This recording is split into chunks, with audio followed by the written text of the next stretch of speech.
Hello, I'm Steve. Welcome to the Patio Heat channel, where we provide visual concepts of infrared heating as well as tips for outdoor comfort. Send your request into designs@patioheat.com for your personalized recommendations. Our one-on-one customer support helps you make the best decisions for your applications. We strive to earn your business. Visit our patioheat.com website for sales and more information. Now let's get heating. All right, so we have this covered deck patio area, and I just have a simple seating position here. I know it's not exactly the same as what they had placed on their drawings, but in any case, this is what I have. And let's go ahead and look at the overall dimensions that I have. So basically we have a 20-foot by 20-foot section. Now I didn't get the true height of the sloped ceiling in here, but I have this very top edge here from where the beam meets the ceiling. I have that at 8'4" 5/8 of an inch off the finished floor here, the deck patio itself. And then I have this top arch place here at 10 foot 11.5 inches off the finished floor. There are a fan, lighting, as well as we have a sliding door over here, and I think that's pretty much about it. So let's go ahead and look at what options might work. And they also had asked a question, was it better for gas or electric, and how would that work? So we're going to go into those two different specifications. So number one, I'll look at placing some Infratech 6,000 watt units. Now, you can obviously see the first problem I have is the placement of these lighting fixtures. So what I actually did was from the center point here, I drew a line 4 feet down. So that's where my center point is for the lights itself. Now, could you move these lights out further? Yes, that's possible. We have one in the middle here, and then one in the middle over here. And then maybe you could move these two on this side to the right, and these two on to the left. Maybe also you could move them up higher so that they're 3 feet off the center from that point, or 3 feet off the center from here down the slope, 3 feet. And so it'd be, not directly above the heater itself. And the reason why I'm suggesting that rather than moving the heaters is, let's go ahead and look at the footprint of heat. So the footprint of heat, you can see that we're covering the area fairly decently. I would say actually we're covering the area very well with the 4 6,000 watt units. The other thing too is let's go ahead and look for my distance for the electric heaters, and you can see I have them at 8'6" center to center. And then also I think this measurement went off, so let me go ahead and change this real quick to from this point here to this point here. Excuse me. And you can see that we're at 7'6" center to center. And that would make a very well footprint of heat for the entire space itself. So now, could we move these heaters down? So yes, we could. So I'm going to go ahead and take these two units, and I'm going to move them down approximately 12 inches down the slope itself. And now you can see how that one's working. And let's go ahead and move these down 12 inches as well, and again down the slope here. And so now we're at 9'5" center to center, and our coverage here isn't as well. However, we could change the angle of the heaters, and you can see that my bracket is not mounted specifically right on the ceiling. But let's just go ahead and look at what this would look like if we were to change the angle slightly. Go ahead and try to capture the center point here. There we go. And let's go with first 5 degrees angles, and I have them both changed so that the degree angle here at 5 degrees on both sides pointed in towards the center. Let's go ahead and change that to 7 degrees, and I think 7 degrees is probably perfect for that specific layout here. Now, The one thing that the manufacturer doesn't specify is when, you know, the bracket is mounted on the ceiling. If it's pointed straight down, now straight down meaning, does that mean to the floor, or does that mean straight down at the same angle of the ceiling? I can't answer that question. I've asked that before.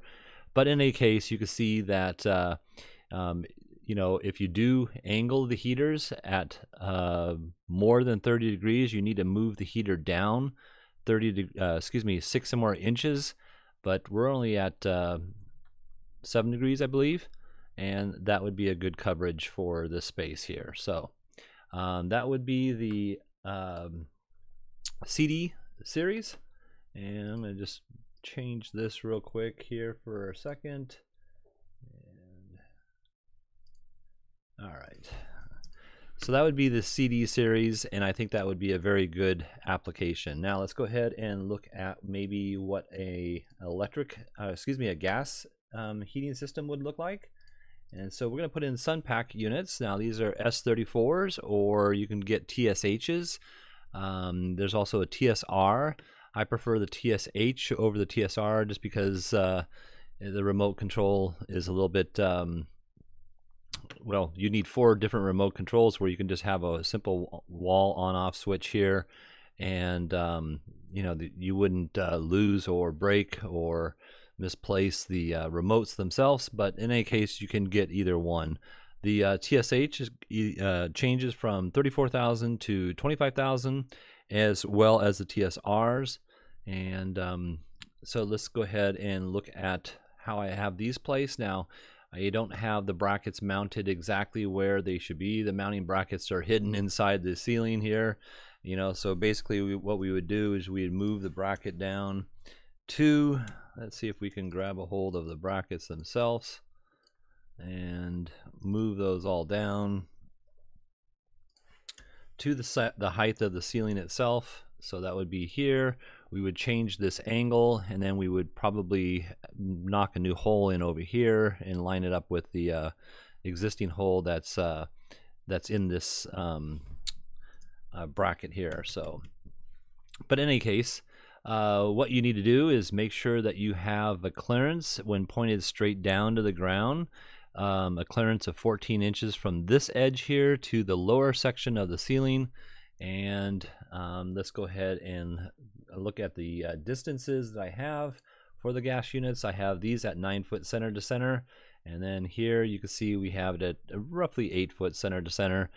Also, I just put a little side note here.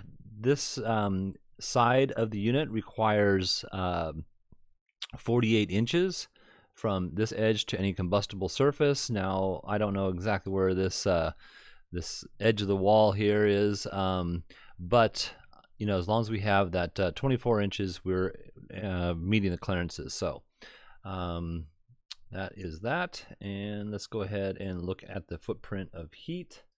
So the footprint of heat, you can see with these units where I have them mounted, and I actually mounted them again 12 inches lower. I don't like this exactly. I wish to push these units up a little bit higher so that my crossover rays are a little bit better. But when you angle a gas heater, then you need to drop it an additional, I believe, 17 inches. So 3 more inches. Yeah, 3 more inches lower if you angle these heaters. So if it was my choice, I would prefer to move these heaters up slightly, and again, you know, maybe somewhere in the nature of let's see if I can grab that properly, but somewhere in the nature of, let's go 6 inches here, and let's go 6 inches on this one, and see how that looks. So we got a better overlapping here, and I think that would be probably the best. But we do run into that issue with those light fixtures again. So you know, this light beam here is going to come off, and there's going to be a shadow that is going to be caused by the heater's location. So again, 4 feet out, center to center, maybe we go 3 feet on the lighting fixtures, and you wouldn't have that issue and still get the amount of heat that you're looking for. Now, the last thing I want to mention about gas heaters is there is exhaust.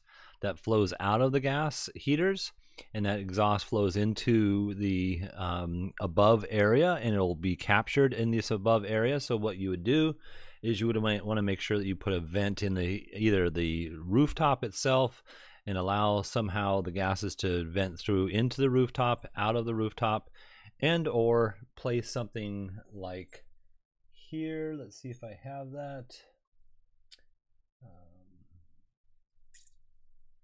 Yeah, we'll take this off for a second,